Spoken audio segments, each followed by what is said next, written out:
Well, hello there. So far, the new Daredevil show is going pretty well. I can't say it's better than the original, but I was expecting worse. It's Disney after all.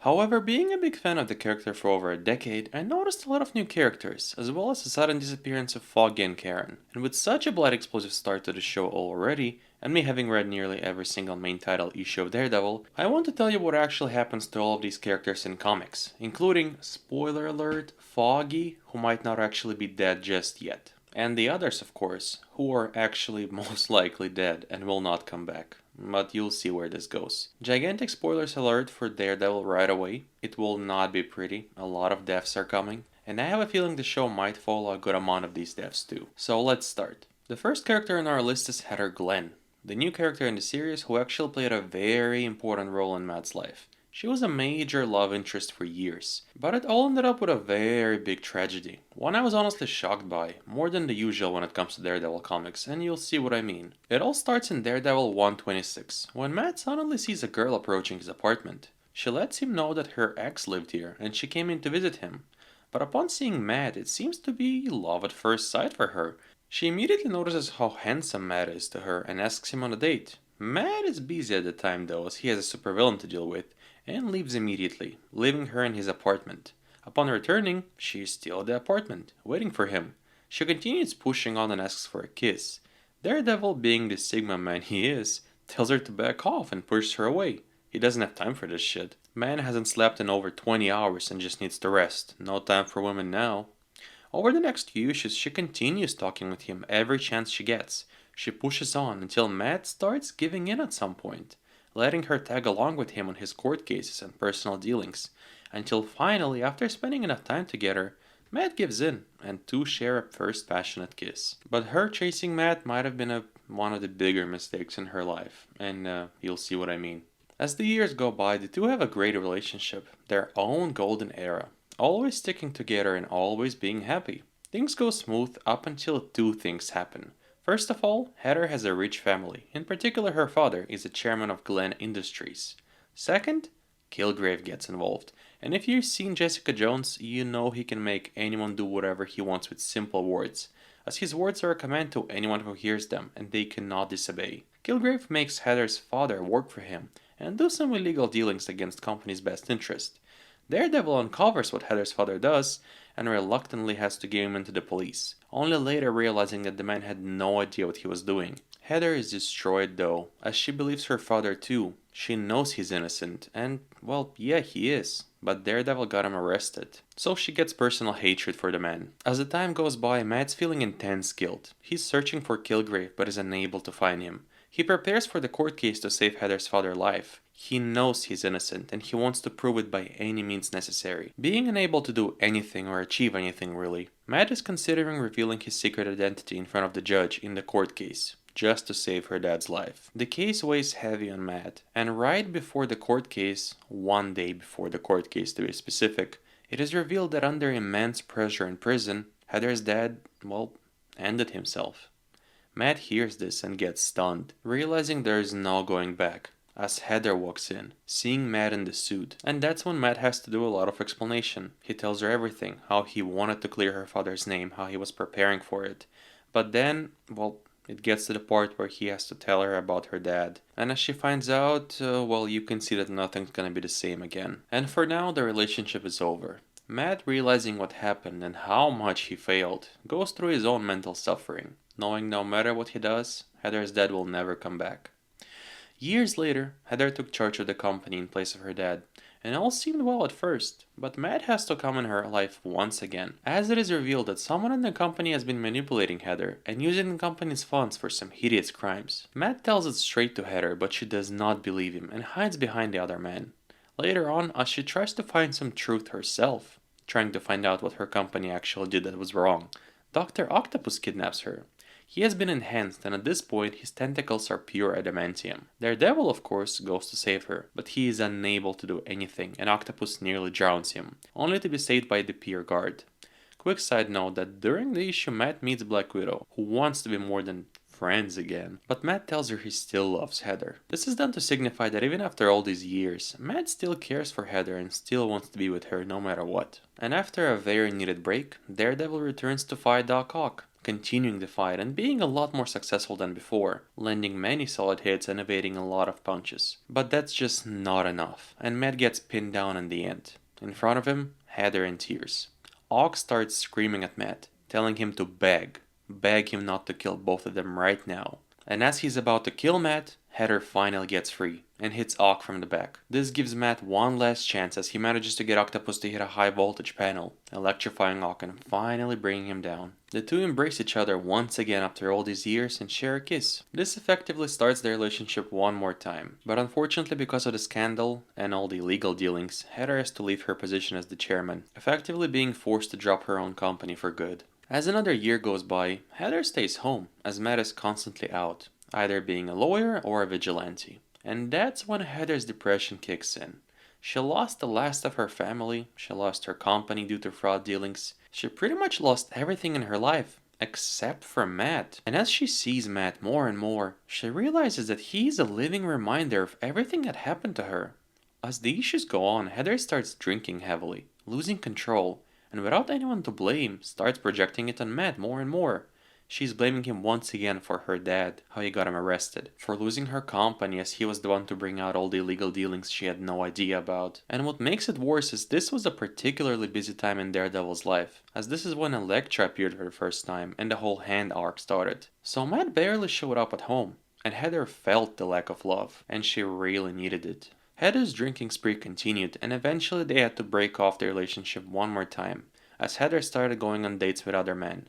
And while being drunk on one of the dates, she reveals Matt's secret to a random date, saying how the only person left in her life never has the time for her. And it's all because of him being a stupid vigilante. The random date ended up being a villain of the week, of course, and he nearly killed both Matt and Foggy. This puts Matt even further away from Heather. And after a few more months, Matt finally gets some rest after all the shit that went on in his life, gets a call from Heather, begging him to come and see her. Once he arrives, he sees Heather being crazy drunk. She's telling Matt that she still loves him and always will, but then she mentions that she went on dates with a lot of other guys, and she effectively wants to replace him. It hurts loving him, and every time she sees him, she sees all the trauma she's been through. But she still loves him. Matt doesn't want to listen anymore. It hurts him too, and he decides to leave. She begs him not to, but he still storms off. And next morning, Foggy finds Heather's lifeless body in her apartment. She decided to follow her father. After hearing what happened, Matt doesn't believe it. He convinces himself it was a murder, as Heather's apartment is also robbed. But as Matt investigates more and more, he realizes that even though the apartment was robbed, it already happened after Heather was dead, and the criminal stole her father's company deed, the one she kept in her most secure safe, and the only reminder left to her by her father. And that's the end of the story. Not gonna lie, one of the roughest love stories I read in comics, and a big reminder to take care of your mental health. That's the fate of Heather Glenn in comics. Next up, let's lighten up the mood and talk about Kirsten McDuffie. While on the show she currently seems purely as a partner to Matt, in comics they were dating, of course. She was with Matt during one of the happiest times in his life. At that time, Daredevil seemed nearly undefeatable. He took care of villains fast, making quick work of Spot in the very first issue of the arc. He also fought Captain America due to a misunderstanding, holding his own easily and taking away Cap's shield, only giving it back to him after Cap said he will back off. And during this seemingly perfect time, here comes Kirsten, and she absolutely empowers Matt. She is a great lawyer, has tons of self-confidence, looks good, and somehow immediately deduces that Matt might be Daredevil. This becomes a running joke with her throughout the issues. She always tells Matt that he is Daredevil and that one day she will find out. Regardless, they have a great relationship, keeping each other sharp and always helping each other. Heather is not a damsel in distress. No, she is the one who actually helps Daredevil. And this relationship goes on for quite a few years, with Matt actually being happy and seemingly just winning life.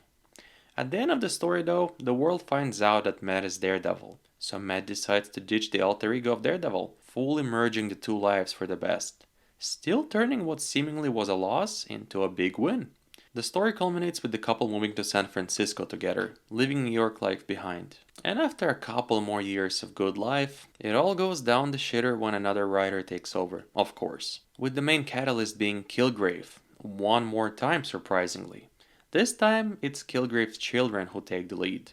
With their combined power, much stronger than their father's, they make the world forget that Matt Murdock is Daredevil, destroying his newly found balance. Everyone forgets about the past events, including Kirsten, who forgets major parts of their shared story, and effectively does not recognize Matt when she sees him next. Matt decides to leave this current life of his behind, and returns to New York, basically resetting the status quo. And, well, that's the end. Now, Kirsten appears a few more times in comics after that run, but ultimately that part of Matt's life is over, and he went on dating Elektra afterwards. As Kirsten continues her life, seemingly happy. The two shared one hug a few years later when they meet again, and said their farewells. Next up we have the man himself, Foggy Nelson. Foggy is essentially the most important person in Matt's life. More important than any of his 100 romantic interests over the years, and more important than Karen. There is no doubt about it. When Matt got his vision restored just for a very limited time by evil Iron Man, that's a story for another day, he knew he only wanted to do one thing before it was lost. Not to see beautiful sky again, not to see a woman he dated at the time. No, he simply wanted to see what his best friend, Foggy Nelson, looks like, which he did, right before his vision was taken away from him. So having such a big importance to Matt, and this being comics, the guy died multiple times of course. Sometimes fake deaths, sometimes real ones. During Brian Michael Bendis' run, Matt is outed as Daredevil to the FBI by one of the Kingpin's men and goes to prison. And when in prison, Foggy visits him to see his friend. When suddenly Foggy gets assaulted and killed right in front of Matt. And he could do nothing about it, he just had to watch. It was then revealed that Foggy actually survived the injuries, and was under witness protection. A sedative was used on him to mask his heartbeat being stopped. All of this was a ruse by FBI to get to the real Kingpin, Vanessa Fisk, Wilson Fisk's wife at the time. Kingpin was already in prison during this run, and after all was said and done, Daredevil's identity remained hidden once again, with Foggy being happily alive. About 10 years later, during Daredevil's 2014 run, Matt was the one to fake Foggy's death to the world, and keep him out of danger. This was done because Matt's identity was leaked. Once again. Foggy also had cancer at the time, which seemingly added to his potential death soon. But Matt asked for Ant-Man's help, and together they literally dove into his body to fight cancer, helping his body fight, and in the end Foggy got cancer-free. And here's where we get to the most recent death of Foggy Nelson, and this time, a real one. Back during Daredevil's run against Wilson Fisk being mayor, Kingpin ordered a beatdown of Foggy Nelson to destabilize Matt's mental health, seemingly killing Foggy. But it is later revealed that Foggy survived, to the surprise of everyone. He followed Matt on his journey to fight the Hand Clan, joining Matt's army and even getting some superpowers. Only at the very end, as everything crumbles, it is revealed that it was not Foggy, but the Devil of the Hand himself, the Beast. The Beast controlled Foggy's body and soul, spying on Matt this whole time, and as they destroyed the important artifact Matt held, the only thing possible to destroy the curse and the Devil himself, it is revealed to Matt that nothing was real. Foggy's been dead this whole time. He is in hell, and there is nothing Matt can do about it. He lost the war, the Beast and the Hand won. Right after that, Avengers arrive and Spider-Man fights Daredevil, but that was the previous video. How does Foggy get out of it, you ask? The story ends with a literal bang. Having lost everything dear to him, Matt goes to the place he fears the most as a Catholic man. He goes to hell. He asks his current wife at the time, Elektra, to kill him next to hell's vortex. And if you die by this place, you are guaranteed to arrive in hell. And as he goes down to face his own devils, he is guided by his father who stays here. He sees all the people he could not save, including Karen, Heather, and his own brother. It does not stop him, and he pushes onwards, fighting hordes of demons, getting closer and closer to the Beast. And as he reaches the Devil, he sees his father perish in front of him, once again. Beast immediately places Matt in a cage, to the amusement of all the demons around there. But Matt knows he is not alone down there, as God literally gives him enough strength to break free, to the surprise of all the demons. Matt begins causing complete annihilation to the Devil's kingdom, hearing God's voice guiding him, telling him that he is Matt Murdock and he will not give up. He engages in the fight with the Devil himself, and when Beast seemingly starts winning and takes Matt's entire arm out, Matt manages to throw his sword up high, landing a final blow to the beast, penetrating his skull completely, ending decades of evil, and effectively killing off the entire clan of the Hand with him. Once Beast dies, his realm inside Hell starts crumbling. Matt rushes all the people out, including Foggy, everyone Beast captained there for his enjoyment. Matt manages to get everyone out but himself, and as the realm closed, Foggy gets left alone amongst the survivors, grieving for his friend who sacrificed his life and took his place in Hell for him.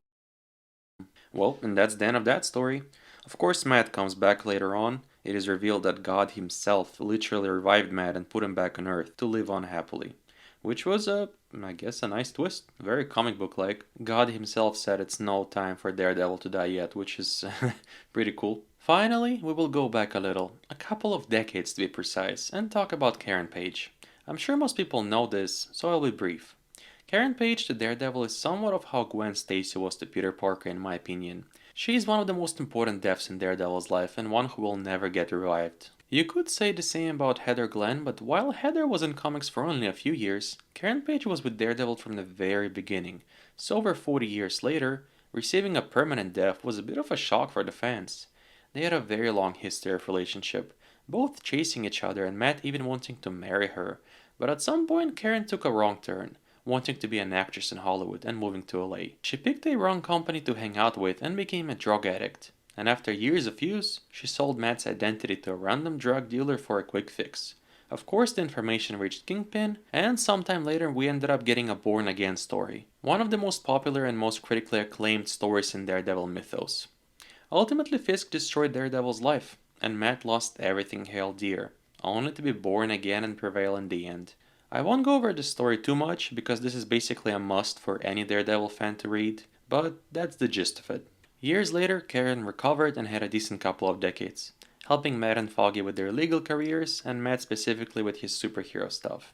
Eventually though, everything led to Kevin Smith's Guardian Devil story, where good old Bullseye visited a church, slaying nuns and witnesses, as many people as possible in fact, to make sure Daredevil suffers as much as he can.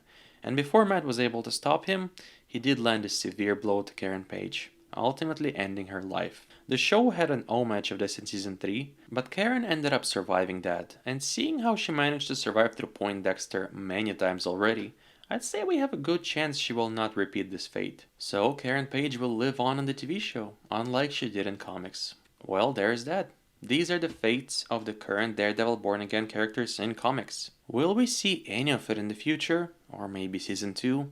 I'd guess more likely than not. At least I'd be happy to have Foggy back. If you like this video, I'd appreciate your subscription. You can see my previous videos in front of you right now. Talk soon. Bye bye.